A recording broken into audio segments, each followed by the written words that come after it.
All right, welcome to the Field of 68. I'm Jeff Goodman. He is Matt McCullough. We're breaking down another potential lottery pick today, and that is Nick Smith Jr. All right, I'm not going to lie to you, Matt.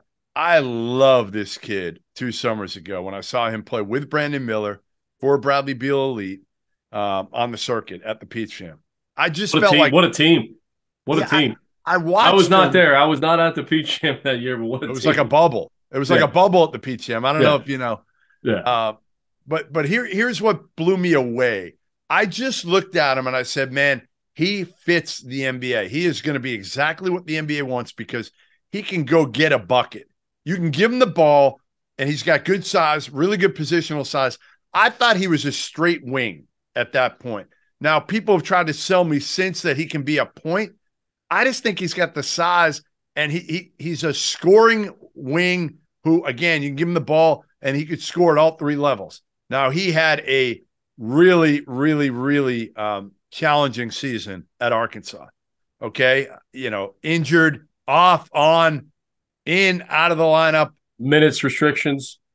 Out in L.A. working out with Rich Paul and his people for a while, rehabbing out there. Arkansas wasn't sure he'd come back. This was all stemming from a knee injury prior to the season. So he didn't play a lot in the preseason. Then he comes back, plays a handful of games, shuts it down again, goes out to LA, and then everybody thinks he's done, myself included. I'm like, why would he come back? Just protect your draft stock. What does he do? He comes back. He plays at the end of the year. He's up and down. But again, that's to be expected for a freshman who has missed so much time. Yeah, I mean, I would love to see where he would be being projected right now had he not gotten hurt. Yeah. Had he not dealt with the injuries, had he not been on minutes restrictions, because like you said, where he was coming out of high school, I mean, you talk to people within the Brad Beal elite organization, they all said he was an unbelievable playmaker. You could put the ball in his hands. He was a facilitator. He was a scorer. He's one of those guys, when you walk into Peach Jam and you've been a million times, you know who that guy is. Right away. Right? You know who that guy is. Yeah. He was that guy.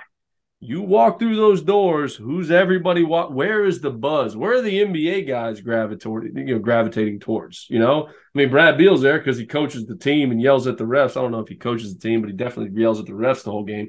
But those guys are there to see that guy, and he was that guy. So, to me, Jeff, I don't think you can go wrong I think someone's getting a hell of a player at 10 or 11 because he was never fully healthy this season.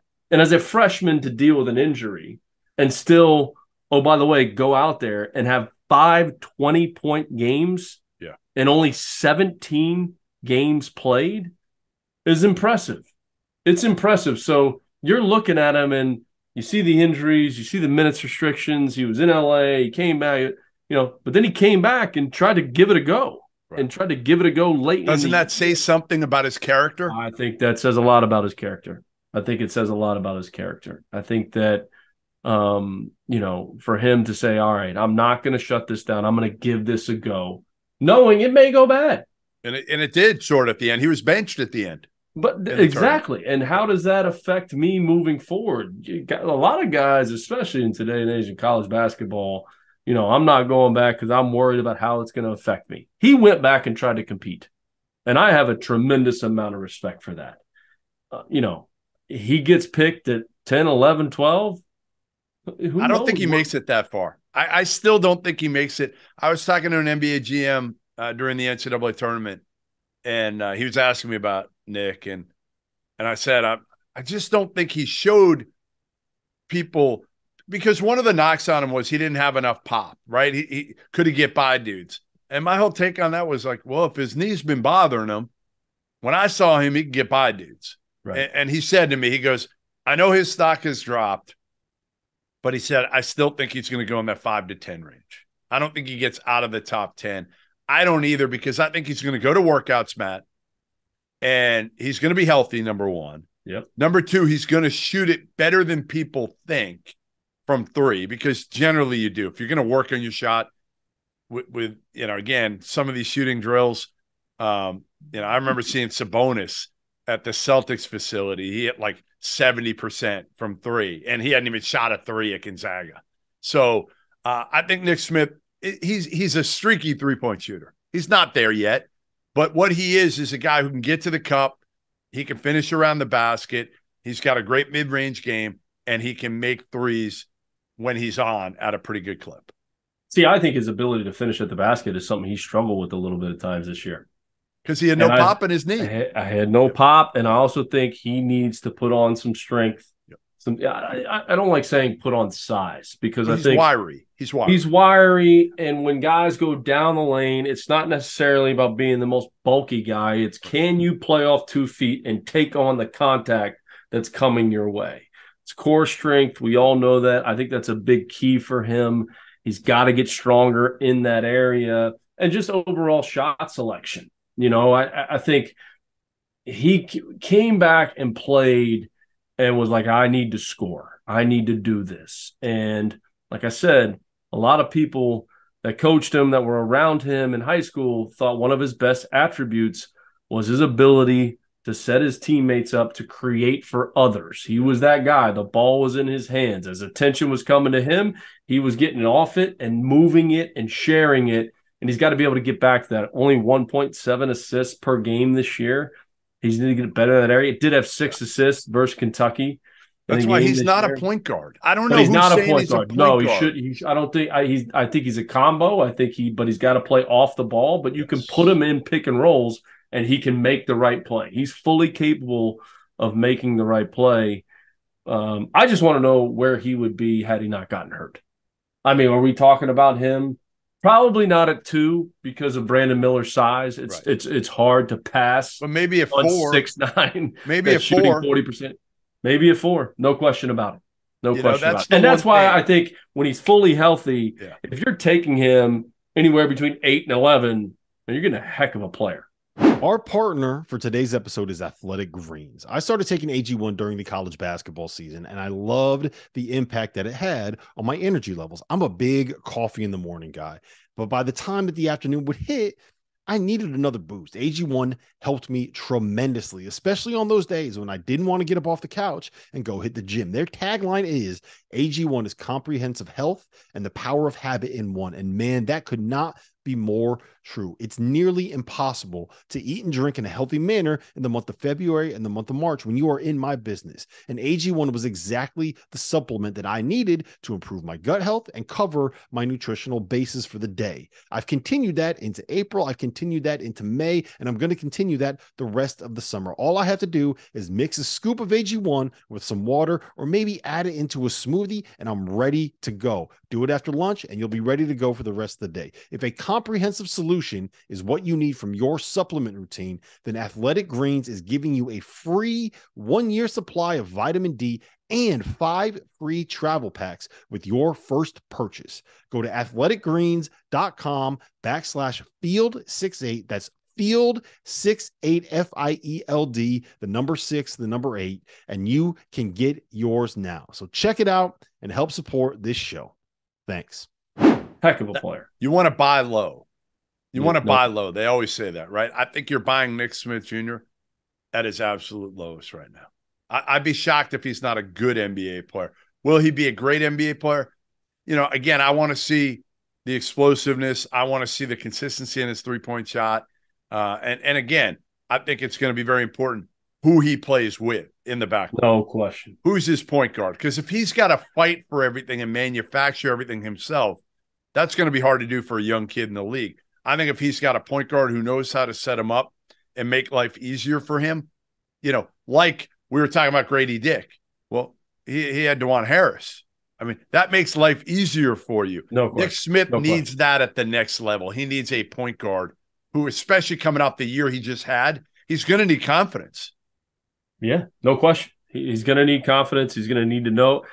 Coming off an injury, too, is one of the hardest things for especially young athletes to even deal with. Where are you at mentally? Right? Where are you at mentally? When you go down the lane and you get in traffic and there is bodies and I got to plant and I got to cut or I got to if it's a short, whatever your injury is, when you go down there and you get in traffic and there are bodies surrounding you, it can mess with you up here. It can mess with you up here. Always thinking, man, I'm gonna revert back to that or whatever. I'm gonna get hurt again. So where are you at mentally? I think that's really big for him, going into next year. Does he remind you of anybody? Is there anybody's game that you could say? I was going to ask you the same question. I don't have anybody off the top of my head. A lot of people have said Jamal Crawford. Yeah, I don't know if I love that one. I'm not sure I love that one.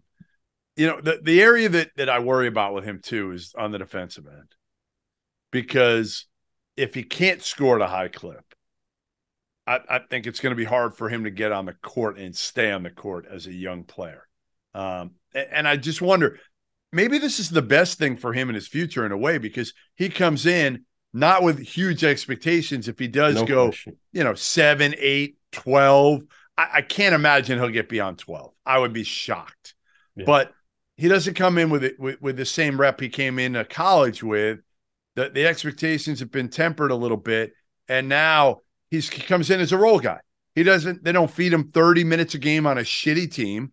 Instead, it's you can play 12 minutes, on a pretty good team, and we're going to pick our spots with you. Starting off. Right. Yes. Like starting off. This is what we're doing. Correct. You're early, you're young.